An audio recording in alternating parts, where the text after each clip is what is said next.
he's saying that what about this recent, what was happening recently in Japan with this Japan sect he's saying how this was influenced to the, how this one is influenced to the like position of Hare Krishna movement in the world, and how, what is your position? I mean, it doesn't affect us. Whatever we were doing before, we're still continuing to do. While we were chanting Hare Krishna, we're still chanting Hare Krishna. Mm-hmm. The only thing is that people keep on asking us questions about this, as if it's got anything to do with us. No motivated people try to say that Hare Krishna is another version of this thing. Actually, they say Hare Krishna movement is a dangerous cult. Well, you could say Christianity is dangerous. How many people have they killed in the name of Christianity or Islam? I don't say this thing publicly, but you can consider yourself. Yes. No. She's saying that then, of course, with the girl, they say that this is foolishness, that if you don't understand that you are the soul. And then she's saying that, of course, theoretically she can accept that she's a soul, but then when there is some difficulties arise in her life, she can see that she can, she don't act as if she would understand this. And she's asking what should you do in such a situation when you understand that you're completely... Well, when you understand that you're not acting properly, that's the beginning to start acting properly. That's the difference between a person in knowledge and a person without knowledge. That a person with knowledge can apply that knowledge in his life to improve his life. So all the time we find that we are slipping into Maya. But with knowledge that we have received, spiritual knowledge, then we apply that and act on the spiritual platform. That is why we have to hear, study these books, and to chant Hare Krishna, and to follow the principle. All this increases our spiritual knowledge. And as we more and more, as we act on the platform of knowledge, realization comes. So after some time it becomes natural. And you don't even think of, after some time you don't even think of acting in ignorance. Consciousness is natural. Being in Maya is unnatural. But just we have been accustomed to being in Maya for so long that we think that it's natural to be in Maya. Just like if someone has an illness for a long time, after some time we think it's natural to be sick. You become so much accustomed to being sick that you can't imagine what it's like to be healthy. So Krishna consciousness is the healing process. You have to go on practicing. Gradually you make improvement. You try. Anything you have to try for. Anything good you have to work for. To become purified means we have to make some determined endeavor. Hare Krishna. Hare Krishna. So we have some kirtan. Any more questions? He's saying that of course we can understand all this knowledge, but when we act in practical life, we cannot understand whether this mode of ignorance manifests in whether this also. Vedic knowledge, he says, we can understand that. You sure you understand? Well, practice to understand in practice means you have to practice. Yes, that is exactly the same thing as just us. Practice, then gradually the knowledge becomes fixed up in our heart. He says, how long should I wait and try? As long as it takes. Don't expect that a child may want to be a man, but he can't expect to be a man in one day. As much as he may be impatient, there's no use to him being impatient. The more serious we are, the more quickly we'll make advancement. If we're not serious, then we can go on chanting Hare Krishna for millions of lives. We won't get love of God. Krishna, вы не получите любви к Богу. If we are serious, then very quickly we can make advancement. It all depends on our attitude. If one is serious, he just should wait and then... When he's serious, he follows very seriously. He waits for Krishna's mercy. He doesn't demand, now I've been chanting Hare Krishna for 3 days. Why am I not already completely self-willed? First you start to follow seriously, then you see. He says material energy is also coming from Krishna. How we should deal with them? Maya is a servant of Krishna. Our job is to test our sincerity. So we should offer our obeisances to Maya and surrender to Krishna. We should deal with the material energy in such a way, we should engage the material energy in Krishna's service. Just like, for instance, you have to eat. So instead of eating just any food, you will cook everything as an offering to Krishna and take prasad. So instead of eating ordinary food, eat Krishna Prasad. Instead of it being an act of sense gratification, it becomes an act of devotion. We have to live in this world. We should learn to live in this world in such a way that we can become Krishna. That is the whole process of Krishna consciousness. Yat karoshi yagashnasi yat jahosi kadasiya yat tapasyasi kaunteya tat karishma madapana. Whatever we're doing, we should do for Krishna. Whatever we eat, whatever we give in charity, whatever austerities we perform, everything should be done for Krishna. It's not very difficult. It requires some determination. Because how are we going to spend our life? How are we going to use our time? То, что мы имеем. Use your time to watch television, or you can listen to heavy metal music, or you can play football, go fishing, and so many different things you can do. But if you decide, I'm not going to do these things anymore, I'm going to use my time for chanting of Hare Krishna, reading Prabhupada's books, distributing Prabhupada's books. When we live in this world, but we are not captured by the material. Just like a lotus flower grows in the water, but it's above the water. So we are in this material world, but our consciousness should be above this material world. It doesn't mean that we become totally impractical, but it means that we should do everything for Krishna's pleasure. So again, we read the book, Beginner's Guide to Krishna Consciousness. Again, we read. This is your book, how to do it practically. Anyway, we should print it soon. Now you can tell them we're making a book to describe all these things. Book distributed to No, this is Yeah, but this journal, there are a lot of different juices and it's already it's lots of time to choose and everything. So I say that we should now. Okay, you have a Charanamrita, please. Bring your glasses. Pretty much, yeah. They're not very fond of Christian consciousness. Or any religion for that matter. They're not very fond of any religious preaching. Chinese people in general are not very inclined to this. By their conditioning,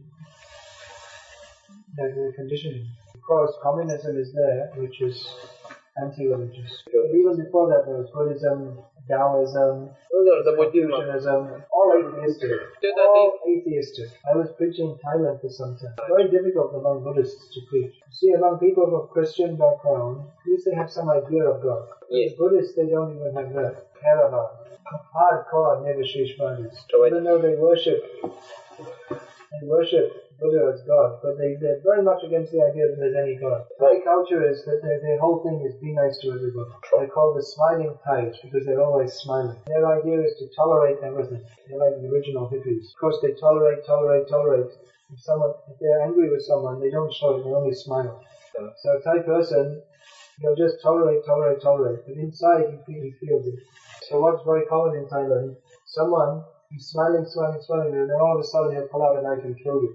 Because their culture is that they can't express if they have any bad feeling towards anyone. They can't tolerate it anymore. Instead of discussing with the person, they just kill them. Anyway, the point I was making is that they say that everything is very nice. Yes, everything you do is very nice. The only thing I see that Thai people regularly get upset about is if you talk about God. They don't like discussion about difficult. And they eat everything. My brother, he came to stop animal things. They eat everything. Rats, snakes. On the street in Bangkok, you see people, they have a wok of hot oil. And they have a big jar of live grasshoppers. Grasshoppers? You know this one time? So they empty them out in the hot oil. Everyone comes to eat fresh fried grasshoppers, cockroaches. So people are very, very low. Bangkok City stinks and all these things. It's such a bad smell.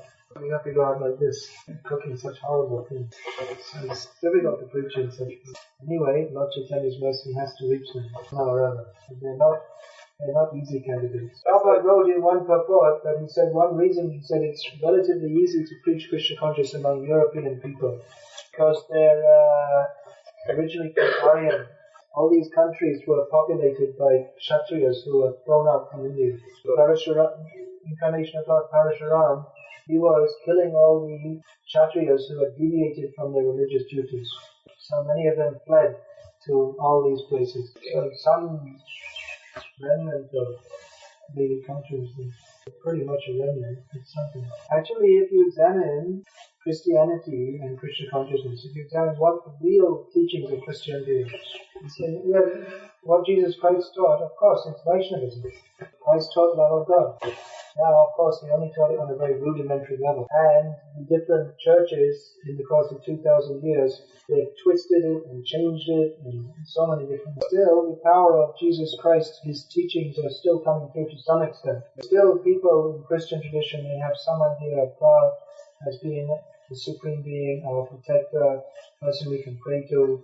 So when we speak about Krishna consciousness to people from such a tradition, it's at least the concept of what we're speaking about, there's something that they can relate to. Of course, those who are bigoted, dogmatic, fanatical, not real Christians at all, then they don't want to listen to anything. Such people, they're not only against Krishna consciousness, they're against all other Christians. You'll find in Ireland Catholics fighting with Protestants. Only a few people. Not anyway. Or you'll find in Armenia, the Armenian church, they want to smash the Baptists and all others. Such people are just, you can't discuss anything. But if people who are actually interested in understanding God, they will appreciate others who are going towards God. People, if they're actually sincere Christians, they will appreciate this Krishna consciousness if they get proper information about it. Many people are anxious to give wrong information about it. Just like people are asking about this Japanese cult. There's absolutely no reason why people should relate Krishna consciousness with this Japanese. There's nothing in common. But they want to discredit this movement. So people in general, they don't think much for themselves. So if the politicians or whoever it is says that Krishna consciousness is just the same as that, then people, they don't think and they may just accept it. Those who are actually intelligent and thoughtful, if they examine this Krishna conscious movement, they will appreciate it. Teaching among Buddhists is more difficult. Because when we speak about God, it's like there's nothing in there's no reference in their memory. Yeah, the whole concept is not there. Bird is singing. He's also in mind. Anyway, it's a better sound than the machine of the city. This country setting with birds and trees and rivers, that is more conducive for spiritual life. That helps to keep the consciousness pure and clean. Whereas the city is full of very strong modes of ignorance and passion. Still, for preaching, we have to stay in the city. And if we chant Hare Krishna, then even in the worst situation, we can maintain our transcendental consciousness. One of Prabhupada's strong goals was to establish Krishna conscious plant communities. So people can live very peacefully and chant Hare Krishna. Peacefully means not sleeping all day. Sometimes people think peace means you sleep all day. But peaceful means without unnecessary anxieties. City life means unnecessarily complicated. So better to live simply without so many artificial needs. Nowadays people think I have to have an apartment, I have to have a car, I have to have a fridge, I have to have a TV, I have to have a stereo player, otherwise I can't live. But these things are not necessary. Food, shelter, clothing, these are the basic bodily necessities. So these can be had quite simply. Sarva Karma Dharma. The Bhagavatam says that the earth, she gives all the things that we need. So by living on the land, depending on Krishna, we can get all our material necessities and save time for chanting Hare Krishna. There's another goal of the Krishna consciousness. Says many, when they start Krishna consciousness, they have some problem with the parents. What is in your case? In my case, I didn't have any problem. I wasn't living at home when I decided to join. And so I came home to tell my father I was joining this movement. And I mean, he didn't really have much control over me. But anyway, he wasn't disturbed. He didn't really care that much either. Anyway, problem with parents, that's not unnatural. They're attached to us. They have the idea that they want the best thing for their child. Their idea is that the best thing is he should become first-class materialist like me. Should become a respectable citizen, eat meat, and drink alcohol, and just like everybody else. They find it difficult to understand. So we should understand that they find it difficult to understand. And in this way, not try to unnecessarily agitate. But at the same time, we can't give up our practices. But you can tell them that I'm still your son. I decided to follow this path. And Please help me and encourage me in this. I'm not going to do anything against you. I'm not joining any gang. I'm not drinking. I'm not smoking. I'm leading a very clean life. I'm not joining any gang. I'm not doing anything. I'm not smoking. I'm not drinking. I'm leading a very clean life. You can say there's so many people all over the world following this. You may not be able to understand. It may take them some time. But if they come to see that it makes you a better, more peaceful, more tolerant person, then they'll gradually appreciate that, hopefully. And it's better we don't give them the idea that we're rejecting them. Even though we may not be able to follow everything they want for us, but we should not give them the impression that we're rejecting them. Give the impression that I'm always open to you, I appreciate all that you've done for me, but I've decided to follow this path. It can be difficult. Patience is the key. You should be careful not to speak to them in a very fanatical way. That will make them more disturbed. Many times it happens that parents in the beginning, they're disturbed, but after some time they come to accept it. Sometimes they even take up following Krishna. The other question.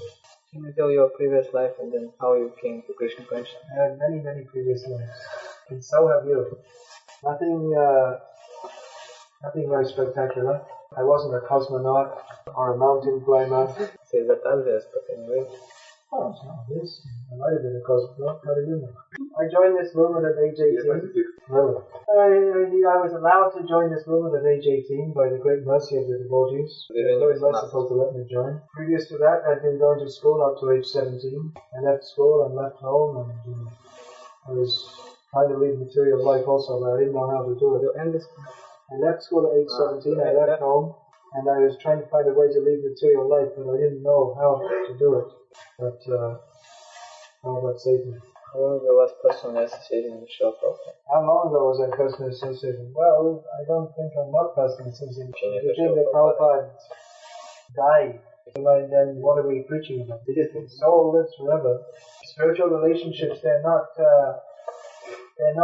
cut by time and space. We live our whole lives under the direction of Prabhupada. She's saying how much we can say about our Krishna consciousness to those who don't want to listen so much about them, and what would be already offense?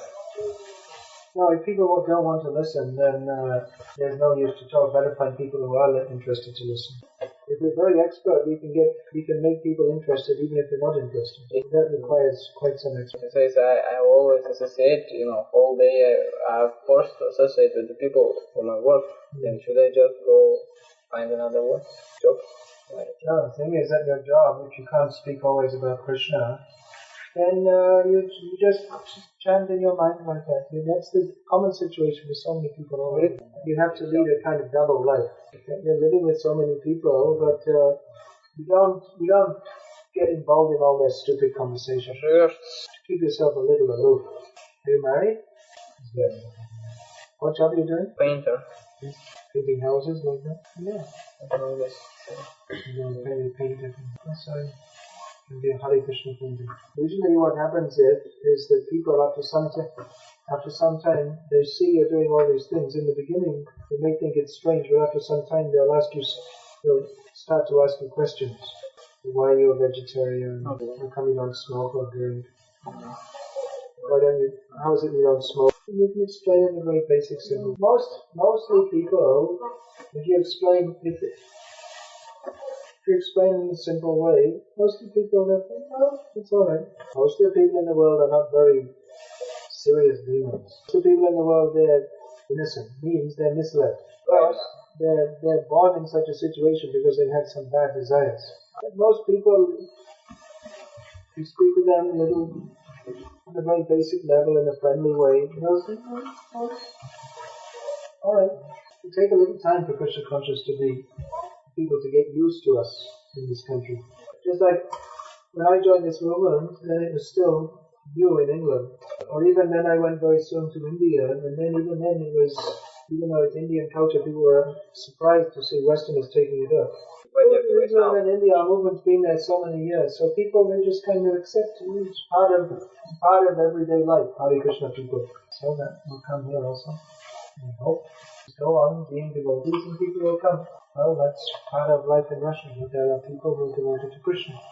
It may be a little difficult for the devotees in the beginning. But I must say that It's like, at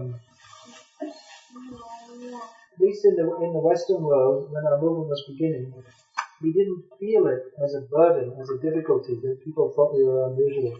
We were quite happy to be thought of as something unusual, because we thought that ordinary materialistic life is so useless that we don't want to be identified with it anyway. And if people think we're unusual and they ask questions, that's good, that gives us a chance to preach. At least at that time, our body, we didn't care at all what people thought. If people thought we were strange, we didn't mind at all, because we were quite convinced that they were strange. They say, why are you chanting Hare Krishna? Let's see, they would say. So we'd say, why aren't you chanting? What's wrong with you? They think there's something wrong with us. We think there's something wrong with us. So tomorrow we're having a program again in August, right? So if devotees, you can come there also. If they have the means to go. There must be buses in this. When?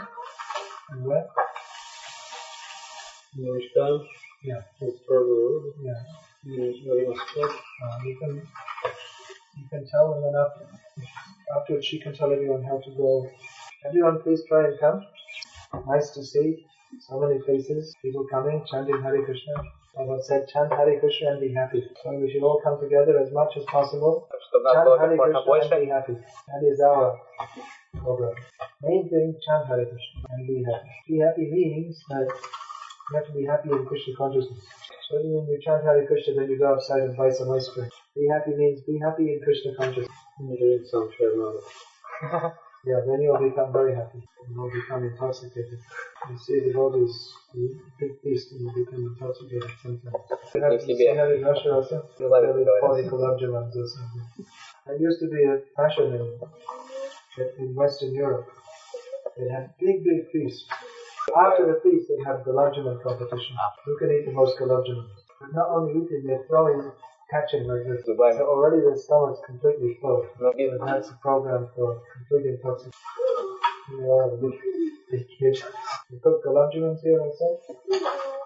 Oh, that's unfortunate. Yeah, if you don't take gulab-jamuns, then you might go for another intoxication. Never take gulab-jamuns. When Prabhupada had his first temple in New York, he used to keep a big bottle of gulab-jamuns in the corner. No, in this, usually this size is Prabhupada was keeping big bowls. Big pot. Western countries, they make them this size, like a tennis ball. So Prabhupada was asking all the devotees to follow all these principles, and he knew it was difficult for the new devotees because they were used to breaking all the principles. Many of them were vegetarians, but the other three principles, they didn't dream about following them. They were vegetarian, many of them were vegetarian, and no gambling also. They weren't interested in gambling. They spent all the money on intoxication.